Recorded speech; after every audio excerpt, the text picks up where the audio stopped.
حاجات اگر کوئی رکھتا ہے تو کہاں جائے حاجت پوری ہو؟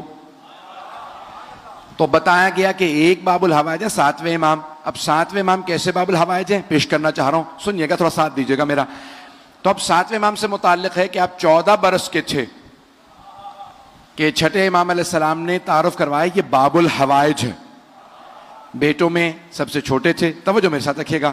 تو چوتھے بیٹے ہیں, اور بالکل جب گہوارے میں تھے تو ایک امام کے شاگرد ہیں, کہتے ہیں کہ میں امام کے گھر ملنے گیا تو دیکھا چھٹے امام گہوارے میں کسی بچے سے فصیح و بلیغ عربی زبان میں کلام کر رہے ہیں. تو میں کہیں ہنسنے لگا, مولا آپ بچے سے باتیں کر رہے ہیں؟ تو چھٹے امام جلال میں آئے, کہا یہ بچہ نہیں ہے, حجت خدا ہے. یہ عام بچہ نہیں, یہ حجت خدا. کہا میں بڑے ادب سے بیٹھا سننے کے لیے. تو چھٹے امام کچھ دیر باتیں کرتے رہے. کا تعجب میرا یہ ہوا کہ وہ جو گہوارے میں تھے وہ بھی بڑی فصیح و بلیغ عربی زبان میں جواب دینے لگے. توجہ ہو, ایک اور جملہ یہاں پیش کر دوں, یہ ہمارے 12 اماموں نے دنیا میں آتے ہی کلام کیوں کیا؟ توجہ, پہلے امام نے بھی, دوسرے تیسرے 12ویں امام تک سب کے لیے ثابت ہے دنیا میں آتے ہی کلام کیا.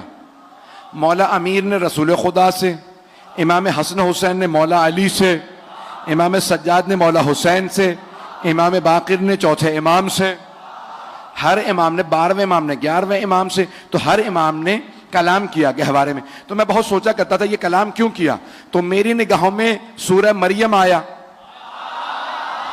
وہاں جناب مریم کو جب اللہ نے کہا نا بچہ لے کے جائیے, تو کہا پروردگارا کیسے جواب دوں گی, بچہ کہاں سے آیا؟ کہا آپ خاموش رہیے گا, بچہ بولے گا. جو تو جناب مریم فاشارت الیہا, گہوارہ جب لے کے گئیں تو آپ نے اشارہ کیا بچے کی طرف. فقالوا کیف نکلم من کان فی المہد صبیا, جو گہوارے میں نومولود بچہ ہے ہم اس سے کیسے بات کریں؟ اب سب کے سب اعتراض کر رہے ہیں, یا اخت ہارون, اے ہارون کی بہن, آپ کے ماں باپ بڑے پاک دامن تھے, عمران بھی اچھے تھے, آپ کی والدہ الزبتھ بھی اچھی تھی, آپ بچہ کہاں سے لے آئیں؟ آپ نے اشارہ کیا, میں نہیں بول سکتی, آج بچہ بولے گا. توجہ, تو کئی مرتبہ معصوم بچے عصمت کے گواہ بنتے ہیں. ایک مرتبہ جناب عیسیٰ بولنے لگے. اب میں سوچا کرتا تھا کہ یہ 12 اماموں نے کیوں بولا. اب جب سمجھ میں آیا کہ جناب عیسیٰ نے جناب مریم کی گواہی دی, تو کوئی عیسائی یہ نہ کہہ دے کہ عیسیٰ محمد سے افضل ہیں. اللہ نے 12 سے بلوا کے دکھایا, ارے اس کے تو نائب بھی بولتے ہیں.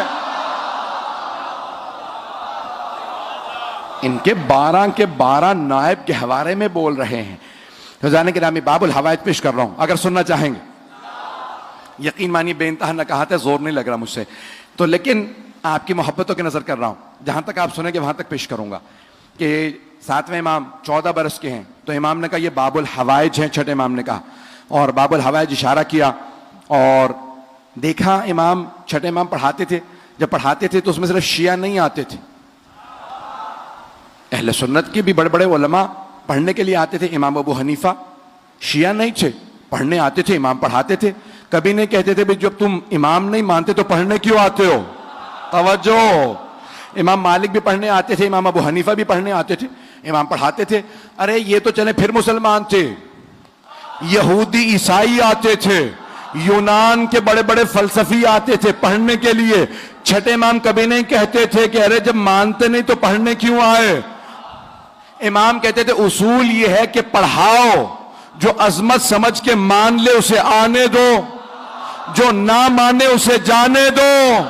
وہ اور ہوں گے جو تلوار سے منواتے ہوں گے,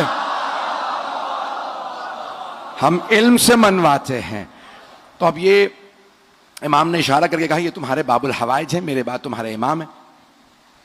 تو اب سب کے سب چھٹے امام کے فرزند 7ویں امام کو دیکھ رہے ہیں 14 برس کے. کم مولا آپ نے بتایا ہے کہ کھلا ہوا در, اس کے سامنے نماز نہ پڑھو, جلتے ہوئے چراغ کے سامنے نماز نہ پڑھو, کھلی کتاب کے سامنے. توجہ بڑھتی ہے. تو آپ کے فرزند کھلے در کے سامنے نماز پڑھ رہے ہیں. کچھ لوگ تو پہنچ رہے ہیں. تو امام علیہ السلام نے فرمایا یہ عام بیٹا نہیں ہے, جب یہ نماز تمام کرے تو انہی سے سوال کرنا کہ کھلے دروازے کے سامنے کیوں نماز پڑھ رہے ہیں. اب جیسے ہی 7ویں امام نے نماز تمام کی, سارے کے سارے چھٹے امام کے شاگرد آئے, کہ فرزند رسول آپ کے بابا نے کہا کھلے دروازے کے سامنے نماز پڑھنا مکروہ ہے. امام نے کہا ہاں. کہ پھر آپ نے نماز کیوں پڑھی؟ کہا جانتے ہو کیوں مکروہ ہے؟ کہا ہاں, توجہ بڑھ جاتی ہے, کوئی سامنے سے گزرے توجہ بڑھ جاتی ہے. امام نے کہا میرا خدا اس دروازے سے زیادہ مجھ سے قریب ہے, تمہارے احکام اور ہیں ہمارے اور. دروازہ کھلا ہو تو تم دروازہ ہی دیکھتے ہو, نماز نہیں پڑھتے. ہماری ٹانگوں سے تیر بھی نکال لیے جا تو ہم نماز ہی میں ہوتے ہیں.